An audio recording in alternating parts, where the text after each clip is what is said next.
Welcome to this explainer. I want you to think about your absolute best day at work. You know the one. Now, think about your absolute worst. What was the actual difference between those 2 days? A lot of times we obsess over skills or resumes or qualifications, right? But the real engine driving our daily professional lives is actually the architecture of our attitude. So today, we're going to examine the structural integrity of exactly how we think and behave at work. And by the end of this, you'll have a clear blueprint of the mental states that govern, well, pretty much everything, from how long you stay at a company to how well you knock out your daily tasks.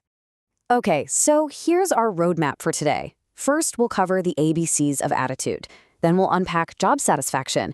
Third is the roots of commitment, and we'll wrap up with winning workplace attitudes.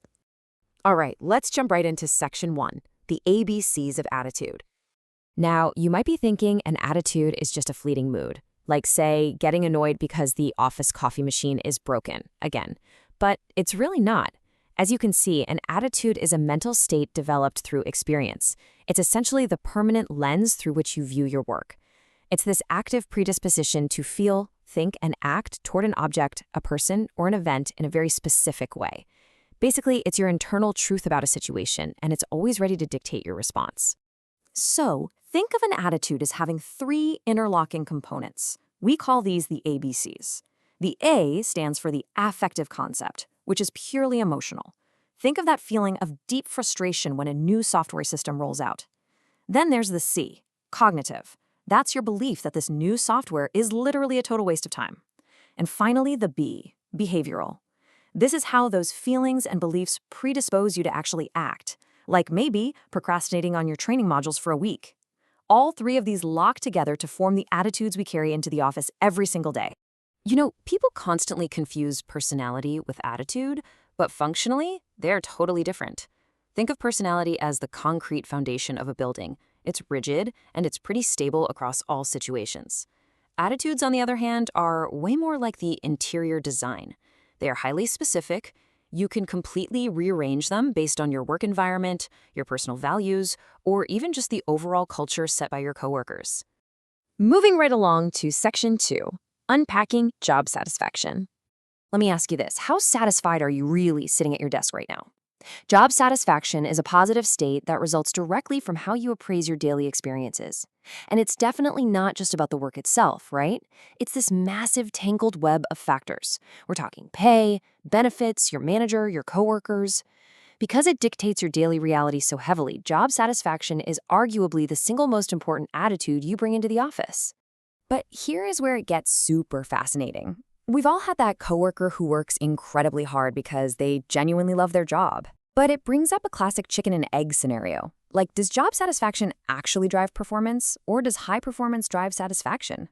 Well, the research shows it's actually mutually causal. They literally feed off each other in a dynamic, ever-changing loop. Sometimes it just takes one external spark, maybe a sudden pay raise, to spike your satisfaction, which then elevates your performance, which in turn breeds even more satisfaction. It's wild. Okay, let's head into section 3, the roots of commitment. So, organizational commitment is basically your emotional attachment and the relative strength of your identification with your company. And there are 3 main pillars holding this up. A highly committed employee doesn't just clock in, zone out, and clock out. They have a deep desire to stay, they fundamentally believe in and accept the company's goals, and crucially, they are totally willing to put real, tangible sweat equity into meeting those goals. But as it turns out, not all commitment is created equal. I mean, why do people actually stay at their jobs? It generally falls into 3 dimensions. First up is affective commitment. That's the emotional tie. You stay because you genuinely want to. Second is continuance commitment. Think of this as the golden handcuffs. It's based on cost and risk, meaning you stay because you feel like you have to. And finally, normative commitment. This is all about a sense of moral duty or loyalty. You stay because you feel you ought to. Knowing exactly which of these is keeping your team around, that changes absolutely everything about how you manage them. And that brings us to our final part, section 4, winning workplace attitudes. I want you to think about this quote for a second. What good are great professional skills without the right attitude to see it all through? In the real world, an impressive resume means absolutely nothing if the structural integrity of your attitude is crumbling. Attitude actively influences behavior. If your attitude is great, your behavior naturally elevates to match it. And that is what actually unlocks your professional skills for the good of the organization. One of the absolutely most powerful examples of this is infectious enthusiasm.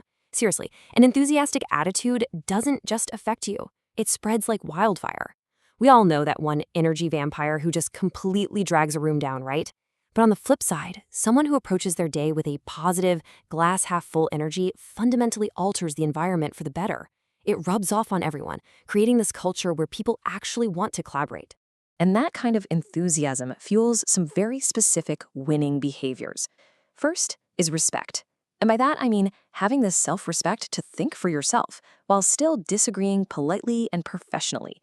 Second is true commitment to the job, basically going way beyond the bullet points in your job description to actually get the outcome. Third is a drive for innovation. That means never shying away from finding a better way to do things. And finally, helpfulness, just stepping out of your lane to help a coworker or a client hit a goal. These are the practical, real-world behaviors that put those hard-earned skills to work. So we've seen today that attitude really is an active predisposition. It's the thing that drives your satisfaction, anchors your commitment, and ultimately manifests in those winning behaviors. Your skills and your experience, yeah, they certainly got you in the door. But looking closely at the internal architecture of your own mindset, what attitude did you choose to bring today? And more importantly, what attitude are you going to bring tomorrow? Thanks so much for joining me for this explainer. Now, go out there and build a stronger foundation.